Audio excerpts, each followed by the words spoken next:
Welcome to This Week in Racing, our weekly roundup of the top racing headlines that you don't want to miss. Today, Logan, Claudia, and I are going to take you through Yuki Tsunoda's big update at Red Bull and some 2026 IndyCar announcements. But first, we're going to jump into the news of the former Ferrari teammates, Carlos Sainz and Charles Leclerc. Oh, yeah. This last weekend, obviously, Carlos had a wonderful weekend, his best yet with Williams, where they podiumed. Huge P3. After the Baku Grand Prix, they were meant to fly home together, and then the flight got deviated due to a storm. So they had to land in Italy. And the plan there was, instead of just charter another flight or stay overnight, which I'm sure they can afford to do, they decided to rent a van. Charles Leclerc recorded the whole thing on his stories, and it was really funny. I think at some point he was like, yeah, it's going to be a 2-hour journey. And Carlos goes, I can do it in an hour and a half. Charles's camera work was so good too, because you didn't really know what he was about to show you, and then it's the two of them driving in the middle of the night in the middle of Italy, and then they like pan to the back, and it's I think Charles's friends, I want to say, and like their photographers. I think it's like two other guys, and honestly, they looked scared. I don't know if they trusted Carlos behind the wheel. I think Carlos maybe had too much podium champagne. So yeah, it was definitely a funny, like lighthearted video after the weekend. It's really nice to see old teammates come together. I feel like all F1 drivers always talk about like how, as well as they might get along with their teammate, like they're never really friends because they have to compete with each other and they're basically each other's biggest rivals. So it's nice to see that Carlos and Charles can still, travel together and have a giggle. Do you guys ship Charlos or Carlando more? How Greg, you don't know what that is. That's Carlando. I do, but yeah, it's definitely Carlando. It rolls off the tongue. Yeah. Charlos, I feel like I've never heard of and doesn't work. Carlos feels like just like a word that you shouldn't say. Yeah. It sounds like, like a food. Like I'll have one order of the Charlos, please. It's always fun to see drivers, especially the travels home together. Like I love seeing Valtteri being featured this last year in a lot of the flights to the races.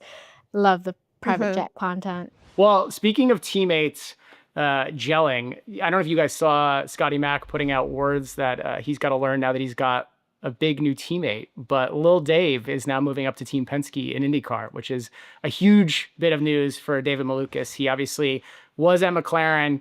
That didn't work out after he was injured. He's been at AJ Foyt. He's had a really good year, and now he had the big team announcement, and that comes alongside Dennis Hauger, who we had talked about before. Where would he end up?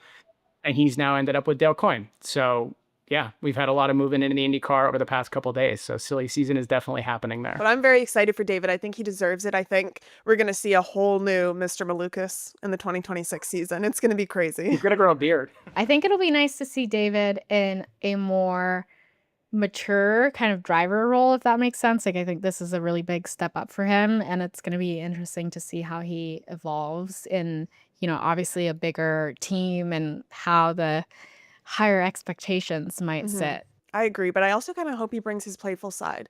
Like no one can top his photo dumps, and I hope he can kind of, I don't know, loosen up Josef and Scotty Mack a little bit, even though Scotty Mack's perfect. Who do you think he gravitates to more, or is like the guy that takes him under his wing, Scott or Josef? Well, they're both dads, so like I feel like they would both, have some fatherly advice to share when a race goes bad. But I feel like Scotty's got more of a fun side to him, at least that everybody's been able to see. So maybe like Scotty brings up the vibes and Josef gives him, the hard advice that he needs to hear after a bad weekend. I was kind of going to say the opposite. Like, I love Scotty Mack, but I could see him giving like a little bit of the tough love. Like, welcome to Team Penske. Okay. There's no way. Do it again. It was like him being like welcome to Penske, like it's kind of hard here and stuff, I don't know. And then I could see Josef being like, like we have tough weekends, like you'll I don't know. Like I could see Scotty Mack kind of being like step it up, you're here. No, I'm with Claudia. I think Josef will give him more of the tough love, and I think Scott will be fair. But we'll see how it goes. Well, actually, speaking of the Indy 500, IndyCar announced their 2026 season schedule. We had mentioned last time that the 500 and the Canadian Grand Prix, that they had worked to sort out the overlap as best as they could. But what was better than that was seeing Phoenix confirmed. Obviously, we knew about the Arlington Grand Prix down in Texas. But just finally seeing the schedule come out and some of the shifts, I think it's going to be a big year for IndyCar and also a big momentum coming out of this Fox deal. I'm excited for it. I think I'm super excited for Phoenix and Arlington.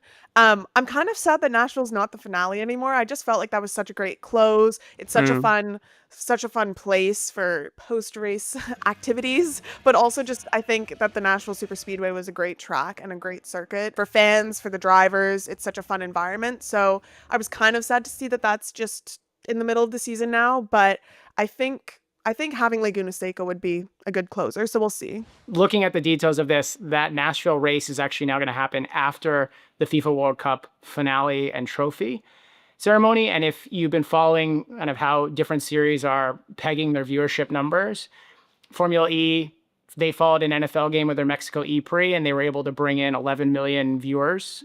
And so if IndyCar can follow suit here in Nashville, like this could mean 5-6 million people watching the Nashville race coming out of the FIFA World Cup. That's a huge audience that'll see this. So I think it could be a really big thing for the sport, even just the positioning on the broadcast. And hopefully that plays into tickets and all the things that you said, Claudia. Yeah. Before we move on, make sure if you enjoyed the video to subscribe. In other news, it was announced earlier this week that Laura Villars has announced her intention of running for FIA presidency. Now, this is definitely very interesting because this was a large topic of conversation earlier in the year when Carlos Sainz Sr. had initially kind of expressed interest in the role, and people were very excited about that. He then withdrew from the running. And so right now it's only Ben Mohammed Sulayem and Tim Meyer, and then Laura has just put her name forward. The election will take place in Uzbekistan on December 12th, and then she has until October 24th to basically submit her candidacy. This is very interesting, obviously, number one, because she is a woman. She's only 28 years old, so she's young. She'd bring in some fresh mindset, a different view on things. I think it's very brave of her because this is probably a controversial thing to do. Also considering she is so young and obviously the other candidates are not. Sorry, boys. But she herself is a racing driver and is currently racing in the European Series JSP4 with Team Virage. So she's no stranger to the racing world. I think it's great. I mean, I think there was a lot of convo about if Susie Wolf would decide to run. And it's just really unfortunate that for the governing body of motorsport, there are two people running. Like, it seems like there aren't that many options, quite frankly, and it'd be nice to see a lot more representation among the options. So I do think that's huge. I'm curious to how much support she's going to have, / like who she's already maybe informally received backing from, just because it is such a big move.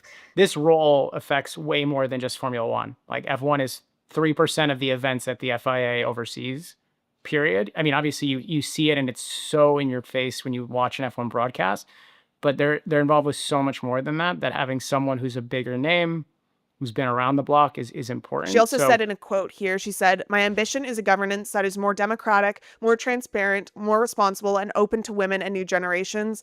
I strongly believe that motorsport needs diversity and innovation to keep inspiring young generations worldwide."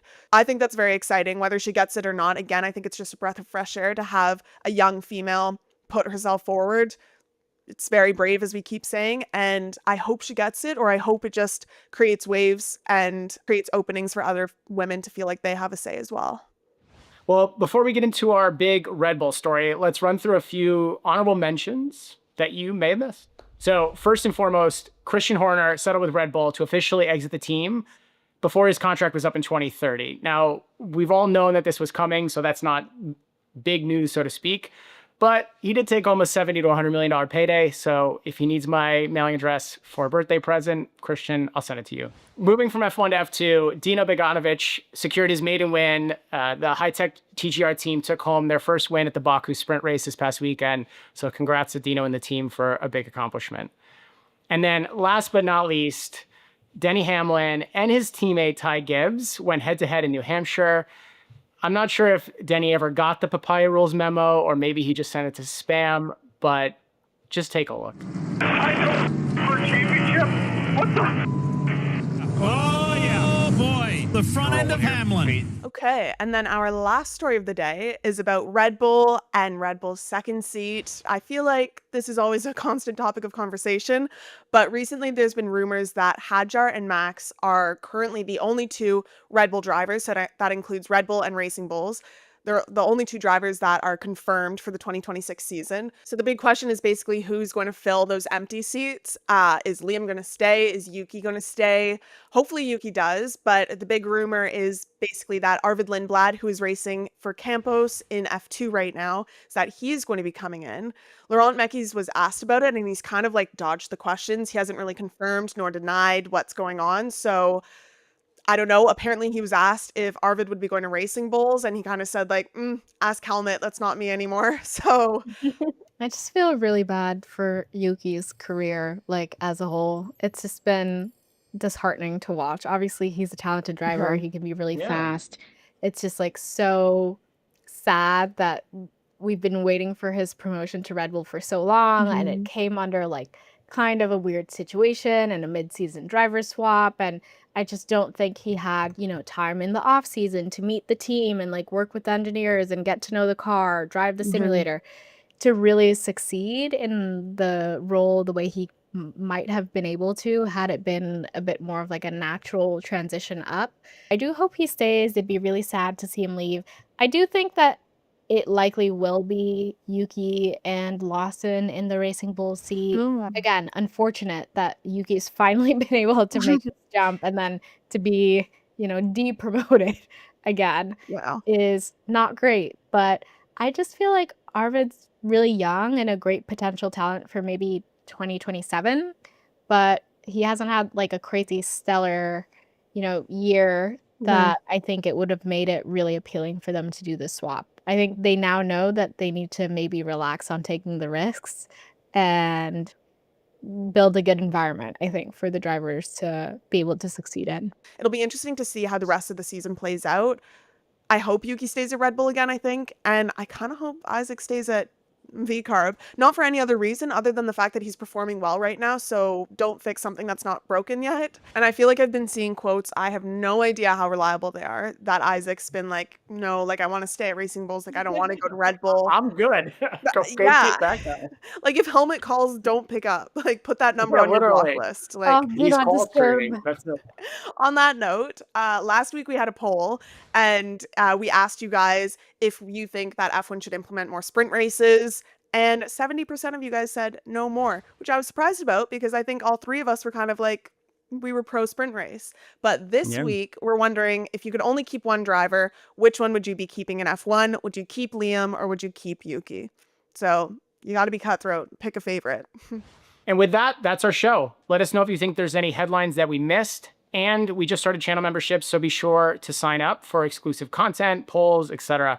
We've got a lot of great stuff coming, so make sure you stay tuned. Thank you, and we'll see you in the next one.